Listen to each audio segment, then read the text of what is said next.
Well, it's me again, and this is my podcast and my world, where I take you along on an adventure where we get to explore everything and anything that goes on in my mind. Oh boy, is it random, is it crazy, it's nuts, it's all over the place. So grab yourself a cup of coffee and let's have a good time. Welcome back. Welcome. Oh, hello, my friends. Welcome. I hope you all have your cup of coffee or tea. We're going to spend another 20 minutes together. Welcome. Okay, so today I want to talk about peppers. I have some pepper plants that I got one. I think it's a ghost pepper. Jolokia, I think what's it called? A Jolokia ghost or something. Off the top of my head, I have to look at the labels. That has been outside all summer long, and it's just barely hanging on. I have neglected the living daylights out of it. So hopefully it's still alive. I'm gonna pull it out of its pot probably tonight. I gotta get all these guys done up because the temperature's starting to drop, and I don't want them to go into too much shock here. But it needs to be transplanted into a 5-gallon bucket. Right now it's in I want to say it's like a half-gallon pot, and it's just not big enough. So I'm going to pull it out and put it in a 5-gallon bucket. And I've got a bunch of good compost and soil that I'm going to mix up. And my good friend Babs, she gave me not that long ago some perlite, and so I'm going to mix in some perlite with this soil. So I'm going to have to go through and redo all of my peppers. I have a couple of pepper plants that really need to be in 5-gallon buckets, and I have two, and then I have two that are in 5-gallon buckets, but I got that lemon drop pepper, and then I have that, I think it's a poblano, I think is what it is. They've been in those pots for 2 years now, and they haven't had any new potting mix or soil. So the lemon drop and the poblano, we're just going to call it a poblano. It looks and tastes like a poblano. Is going to end up coming out of their 5-gallon pots, and I'm going to take as much of the soil off of them as I can without doing too much craziness with the roots. And I'm going to take the soil that's in their pots, and I'm going to put it in my wheelbarrow, and add some fresh to it, and mix in some Pedialyte. Yeah, right. Woo! It's been a long day. Been a really long day. I'm going to mix in some of the perlite and some worm castings, all that kind of stuff, and repot them up. And then I'm going to add some new and fresh wood chips to the top of them. And so these guys this year, so last year I put my peppers, I overwintered them in my garden. Guess what? Or not garden, in my garage, in the shop. Well, this year I'm going to put them in my garage, and I have this awesome window in my garage. So I'm going to take my makeshift grow room black table, and I'm going to put it underneath the window in my garage. At least I think that's what I'm going to do. I'm going to do that, or I'm going to take some of my lids with some of my empty 5-gallon buckets and set them on that. I might end up doing that. That might be a good idea too. That way they're not too high up off the table. I think that's what I'll end up doing. That way the root, where the base of the plant is, will be almost level with the window. That's a good idea. Thank you. I'm so glad I thought of that. And then that way the plant can absorb all the light it possibly can. It'll be cold, but I think it'll survive. And yeah, I think that's the direction we're going to go. Now my garage is uninsulated, so this year it's just going to be a pain in the butt. But next year will be hopefully a little bit better. It'll all be hopefully insulated next year. And I do have some, not a lot, but I do have some styrofoam sheets. I possibly could cut some of those down and stick some styrofoam sheets in the walls. That wouldn't be that difficult to do, and it would also kind of help with some of the cold, help keep them a little bit warmer. But it is like I said, it is uninsulated, and if I ever put insulation in the walls, it'll be way, way, way down the road, because that stuff is expensive. We're just gonna. It's a garage, but it's a really, really small garage. It's really not big enough to park a car in. They say it's a 1-car garage, but it's too small. Even with my little teeny car I've got, it's way too small. I can't even open the doors and get in and out and that kind of thing. So, but yeah, cleaning out the garage. I got some stuff in there that's got to go downstairs. I've got a couple extra wingback chairs that I got to find a home for. I have a sewing table and a few other things in there. And then downstairs we have a workbench. I don't know what I'm going to do with this thing. Honestly, let me be honest with you, with the workbench, I'd like to just bring it upstairs and put it in the garage. And then that way it can sit like right in the middle of the garage. And then we can use it for projects. The wife really wants to do woodworking and refinishing of furniture and that kind of thing. So maybe that's what we'll do. I don't know. We will figure it out. I have a lot of little projects. I got a door that I gotta install, and I got a lot to do. Oh my gosh, my list is so long. But back to peppers. I'm digressing. So I have been collecting pepper seeds, or chili seeds, for the last year at least. I have a lot of different ones, different varieties that have been given to me by different friends, by YouTubers. I've purchased a few, and they're all different varieties.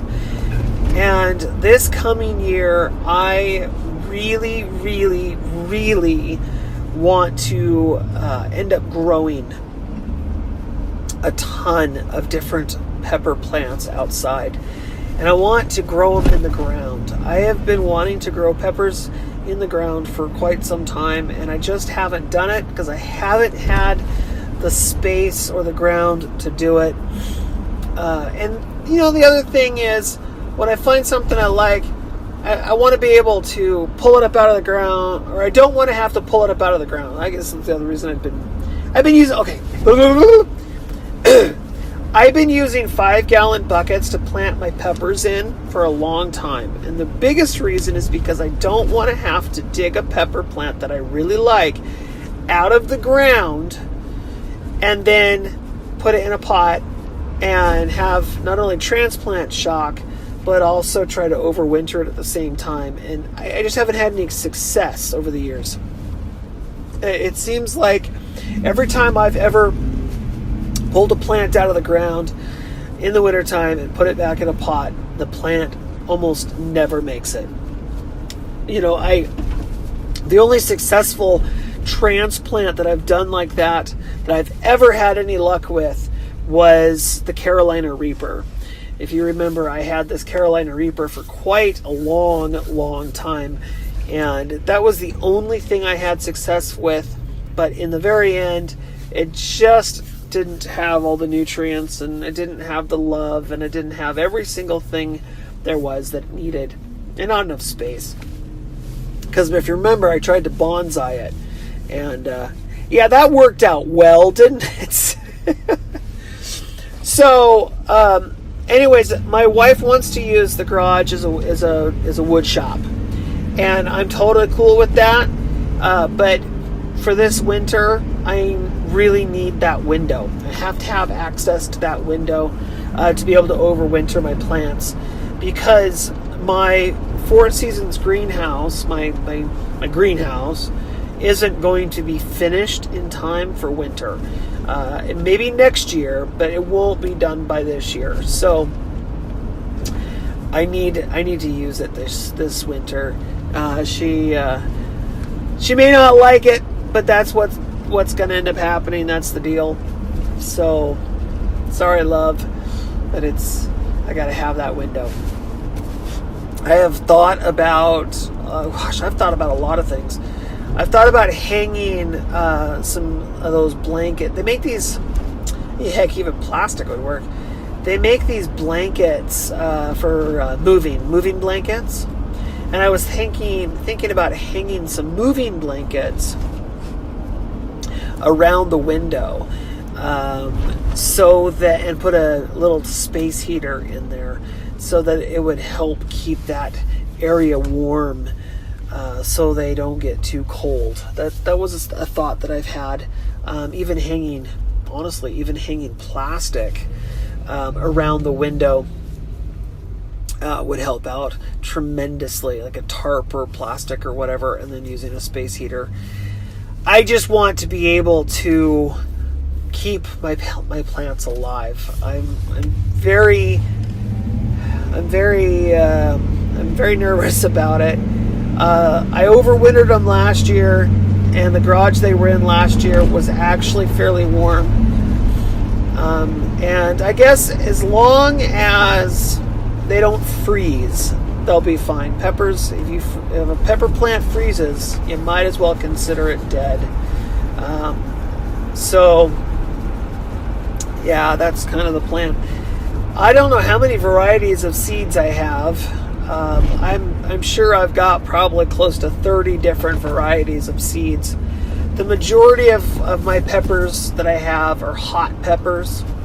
I have a few cooler peppers, but most of them are all hots, or super hots, and that's cool. I'm not a huge fan of super hots. I actually like a more mild sweet pepper, personally, but they're always fun to grow. It's always fun to see what ones you have, and I'll have to do a video after I get everything set up in the garage where it is. I'll have to do a little show and tell video of what I've got going on, and I'm definitely going to try again to bring you along like I did before. If you remember, I think it was a couple years ago. Was it last year? Maybe it was last winter. I started a bunch of pepper plants in the house, and then kind of had you follow along with them, and each individual pepper plant was kind of a life cycle change thing, whatever, you know what I mean. I think I'm gonna do that again, and I have a good YouTube friend, Rob Z, that is really into the peppers and stuff, and he made me a 3D printed Lazy Susan, and I'm definitely going to have to break that out of storage. I know exactly where it's at too, but I'm going to have to break it out of storage and do that again. I'm not going to do the cracky though, or hydroponic or any of that kind of stuff. It will all be in soil. All the peppers I grow are going to be in the ground, or in soil, and then I will probably start them in January, right after Christmas, or after the New Year's. Start them in January, and then they'll all go into 5-gallon buckets, and then I'll move them from the 5-gallon buckets out into the garden when the time permits. At least I'm shooting for 5-gallon buckets. I may end up only doing like a 2.5 or a 3-gallon, but we'll see when we get to that point. But I definitely want to grow peppers outside, and and you saw excuse me, you saw that I was having all those 55-gallon barrels. What would be really cool, honestly, is every 55-gallon barrel has a different pepper plant in it. I think that would be kind of cool too. The other thing I'm thinking, and I have been thinking, I really like raised beds. I have a thing for raised beds. As you get older, getting down on the ground and weeding and doing stuff in the ground gets more and more difficult as time goes on. And I'm really not the, I don't know. I think my body's going to give out way before I have a chance to it won't be too long. Anyways, I'm seriously thinking about the idea of building a ton of raised bed gardens. What I did with that little piece that you saw the other day, I thought was amazing, and I think I would absolutely love to make a series of long rows of raised beds using the 55-gallon barrels like that. And I like also the fact that the soil is connected to the ground because there's a hole in the bottom of the barrel. And so any earthworms and any life and stuff that's in the ground, it has the ability to work its way up through the barrel and be able to, survive in the barrel. And, just kind of being connected with the earth, I think is a fantastic idea. And people are like, oh, well, it'll dry out faster. I don't think that's necessarily accurate, because the 55-gallon barrels have solid sides, and the water can't penetrate through the sides. I think they'll stay quite moist. Now, I will probably have to water them, and keep a track of how much moisture is in them. But if I put my 4 inches or so of wood chips on top, I think that'll help retain some of the moisture as well. So it's definitely the direction that I'm going, or at least I'm thinking about going. So, if you have any ideas or your thoughts on that, I would greatly appreciate something in the comment section to let me know what you think. But it's going to require a lot of dirt. It's going to require a lot of barrels. Already for what I plan on doing, I'm going to need to get me at least 14 barrels. At least 14 barrels. I think if I put in raised beds where I want them and everything, I could be looking upwards of 200 to 300 55-gallon barrels. And just over the years, just keep adding, do a few here, a few there, and just keep adding to them as time goes on. So that's kind of where I'm at and thinking about for that. But I am so excited. I want to grow my peppers. I've got to transplant them. And yeah. So my voice is starting to go. Let me get a drink of water here. Just talking and talking and talking. Look at that. Our 20 minutes is almost up. I want you all to remember to have yourselves a fantastic rest of your day. And if you haven't, subscribed to my channel or, give me a thumbs up yet, then please do so. And then that way I know that you're paying attention and I can follow and give you more content. This has been a Graham's World broadcast brought to you directly from Graham's mind. So stay tuned because there's more to come.